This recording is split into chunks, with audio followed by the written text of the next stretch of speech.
Welcome to my YouTube channel. நம்ம இந்த வீடியோவில் என்ன பார்க்குறதுக்கு முன்னாடி நம்ம சேனலை சப்ஸ்கிரைப் பண்ணிவிட்டு அந்த பெல் ஐக்கானை கிளிக் பண்ணிக்கோங்க. அப்போனா தான் நான் போடுற வீடியோ வந்துகிட்டே இருக்கும், நீங்கள் பார்த்து என்ஜாய் பண்ணிகிட்டே இருக்கலாம். இப்போ இந்த வீடியோவில் என்ன பார்க்க போகிறோன்னா ரோஹித் சர்மா, நம்ம ஹிட்மேன் ரோஹித் சர்மா பற்றி தான். அதாவது லெஜண்ட்ஸ் லிஸ்ட்டில் நம்ம ரோஹித் சர்மாவும் இன்க்ளூட் பண்ணலாம். ஏன்னா டீம் இந்தியாவுக்கு இவர் வேறு மாதிரி பர்ஃபார்ம் பண்ணியிருக்கிறாப்புல.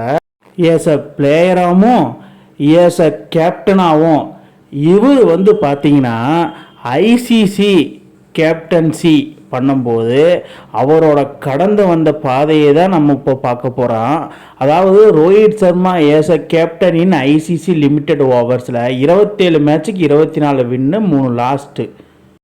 இதனால் ரிக்கி பாண்டிங் லிஸ்ட்டில் செகண்ட் பிளேயராக ஐசிசியில் அனௌன்ஸ் பண்ணிக்கிறாங்க.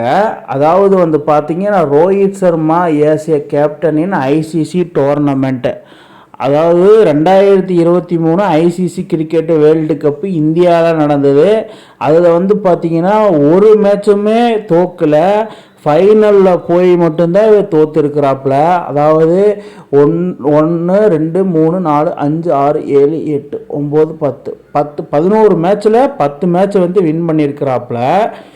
அதுக்கப்புறம் பார்த்தீங்கன்னா T20 வேர்ல்டு கப்லையும் பார்த்தீங்கன்னா எல்லா மேட்சும் வின் பண்ணிக்கிறார். கிட்டத்தட்ட பார்த்தீங்கன்னா 9 மேட்சுமே வின் பண்ணி அந்த வேர்ல்டு கப்பை T20 வேர்ல்டு கப்பை எடுத்திருக்கிறாப்புல. ஐசிசி டோர்னமெண்ட்னாலே பார்த்தீங்கன்னா ரோஹித் சர்மாவோட கேப்டன்சி வேற மாதிரி இருந்திருக்கு. அது நம்மளுக்கு எல்லாத்துக்குமே தெரியும்.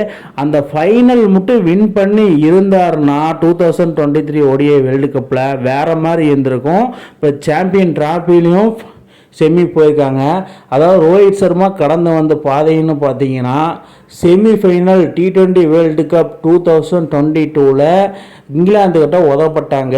அதுக்கப்புறம் ODI வேர்ல்டு கப் ஃபைனல் 2023ல் ஆஸ்திரேலியா கிட்ட உதப்பட்டு அதிலிருந்து ஒரு யுக்தியை கண்டுபிடிச்சி T20 வேர்ல்டு கப்பு நம்ம அடிச்சே ஆகணும் அப்படின்னு சொல்லி 2024 சாம்பியன்ஸ் ஆனாங்க ரோஹித் சர்மா தலைமையில்.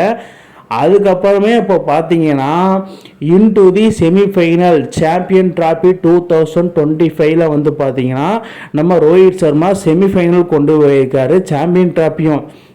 இதன் மூலிமா இவர் என்னன்னா one of the greatest ever in seen my captain அப்படின்னு சொல்லலாம். அதாவது ரிக்கி பாண்டிங்க்கு அப்புறம் இவர் one of the legendary cricket captain தான் சொல்லலாம் ஐசிசி டோர்னமெண்ட்டை பொறுத்த மட்டும். அவர் பார்த்தீங்கன்னா 17 ஐசிசி டோர்னமெண்ட்ஸ் ஆடி இருக்கிறாப்புல.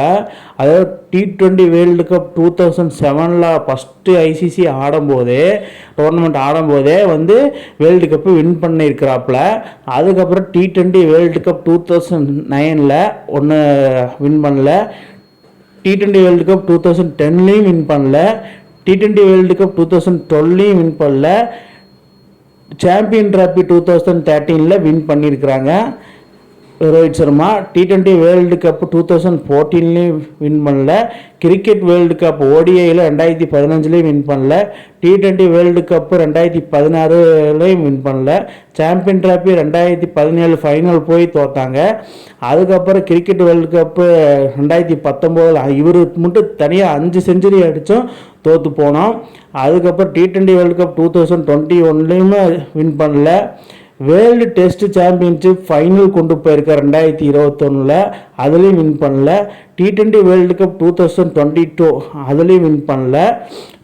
வேர்ல்டு டெஸ்ட் சாம்பியன்ஷிப் ஃபைனல் 2023லையும் கொண்டு போயிருக்காரு, வின் பண்ணல. கிரிக்கெட் வேர்ல்டு கப் 2023 ODI அதுலேயும் வின் பண்ணல. T20 வேர்ல்டு கப் 2024ல் சாம்பியன்ஸ் ஆகி வேறு லெவலில் பர்ஃபார்மன்ஸ் பண்ணாங்க. அங்கே பர்படாஸில் வின் பண்ணிவிட்டு இந்தியாவுக்கு அந்த கப்பை கொண்டு வரும்போது வான்கடையில் வச்சு செலிப்ரேஷன் பண்ணும்போது வேறு மாதிரி இருந்திருக்கு. அது நம்ம எல்லாத்துக்குமே தெரியும். அதே மாதிரி வந்து 2025 சாம்பியன் டிராஃபியில் வந்து பார்த்தீங்கன்னா இன்டு தி செமிஸ், அதாவது செமி ஃபைனலுக்கு தகுதி பெற்றிருக்கிறாங்க இந்தியா ரோஹித் சர்மா தலைமையில். அவங்க போயிட்டு இந்த டைம் கப்பு அங்கே தூக்குவாங்களா துபாய் ஸ்டேடியத்தில். ஏன்னா இந்தியாவுக்கு ஒரு ப்ளஸ் பாயிண்ட் என்னென்னா மற்ற டீம் எல்லாம் வந்து வெவ்வேறு ஸ்டேடியத்தில் வந்து ஆடிட்டு வராங்க, நம்ம இந்தியாவுக்கு மட்டும் துபாய் ஸ்டேடியத்தில் மட்டும்தான் நடக்குது. ஸோ அதனால் வந்து கண்டிஷன்ஸை நல்லா புரிஞ்சு கப்பை தூக்குவாங்கன்னு நான் நம்புகிறேன். நீங்கள் என்ன நம்புறீங்கன்னு கீழே கமெண்ட் பாக்ஸில் கமெண்ட் பண்ணுங்கள். அதாவது ரோஹித் சர்மா பொறுத்த மட்டும் இந்தியாவுக்கு வந்து அவரோட எஸ் அ பிளேயராகவும் சரி எஸ் அ கேப்டனாகவும் சரி டீம் இந்தியாவுக்கும் பிசிசிஐக்கு ஒரு வந்து அயராத உழைப்பு உழைச்சிருக்கிறாப்புலன்னு தான் நான் சொல்லுவேன். ஆனால் என்னம்மா ஒரு கேப்டன்சி, என்னம்மா ஒரு பெயரை இவர் வந்து 3 டபுள் செஞ்சுரி அடிச்சிருக்காரு, நம்மளுக்கு எல்லாத்துக்குமே தெரியும். ஏன்னா 208 ஆஸ்திரேலியாவுக்கு எகெயின்ஸ்ட் அடித்தார், அப்புறம் 204 ரன் அடித்தார், 264 அடித்தார். இப்படி அடித்ததுனால one of the legendary captain நான் சொல்லுவேன். நீங்கள் சொல்லுங்கள் ரோஹித் சர்மா எப்பேற்பட்ட கேப்டன்னு கீழே கமெண்ட் பாக்ஸில் கீழே கமெண்ட் பண்ணுங்கள். இந்த மாதிரி இன்ட்ரெஸ்டிங் கிரிக்கெட் வீடியோவை தெரிஞ்சுக்க நம்ம சேனலை சப்ஸ்கிரைப் பண்ணுங்கள், லைக் அண்ட் கமெண்ட் பண்ணுங்கள். மேலும் மேலும் உங்களுக்கு வீடியோ வந்துகிட்டே இருக்கும்.